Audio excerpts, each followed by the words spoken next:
বহু ট্রেকার্সের পরিচিত পথ এইটা। অবশেষে আমরা পৌঁছলাম সৎকার লজে। সৎকার লজ, শিখার লজ একদম পাশাপাশি। আমরা সৎকার লজ বুক করেছিলাম।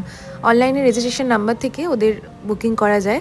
সিজনের টাইমে প্রচণ্ড রাশ থাকলে কিন্তু এখানে রুম পাওয়া দুষ্কর, তাই আগে থেকে বুকিং করে নিয়েছিলাম। আমাদের রুম নাম্বার ছিল 015। আর রুম থেকে ভিউটা কিছুটা এরকম ছিল। অপূর্ব সুন্দর লাগছিল, চারিপাশটা এতটাই সুন্দর, এতটাই মায়াবী যে কী বলবো। আমাদের দুটো রুমই ভীষণ সুন্দর দিয়েছিল। এটা ছিল হচ্ছে সৌমিদের রুম, আর আমাদের রুমের ট্যুরটাও দিয়ে দিচ্ছি। এতটাই নিট অ্যান্ড ক্লিন ছিল যে কি বলবো। আমার বেস্ট লেগেছে ওদের রুম এবং সার্ভিস। बट পরিষ্কার পরিচ্ছন্ন হ্যাঁ, सबसे अच्छा বেস্ট, बेस्ट होम स्टे है। সত্যি বেস্ট। মানে এত जितना भी পরিষ্কার vlog, পরিচ্ছন্ন।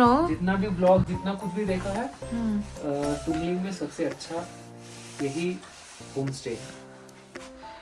अब देख के पता चलता अच्छा है। सत्कार, ये मैं हूँ। और ये मैं हूँ।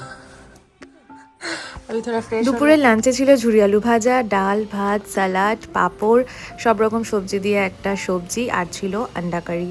খাবারটা এত ভালো ছিল যে কি বলবো। ঠান্ডা লাগছে?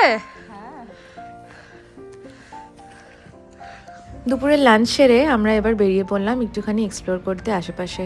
পিছনের আকাশটা এতটাই সুন্দর লাগছিল যে আমি ওদেরকে বললাম একটু দাঁড়া, একটা সুন্দর ভিডিও করে দিই।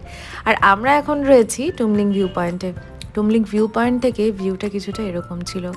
আকাশে যেন রঙের খেলা চলছে, আর ওদিকে সূর্যাস্তেরও সময় হয়ে গেছে। একটা দারুণ সুন্দর বিকেল কাটালাম আমরা আজকে। আপনাদের কীরকম লাগলো মিনি ব্লগটা জানাবেন কিন্তু। বাই।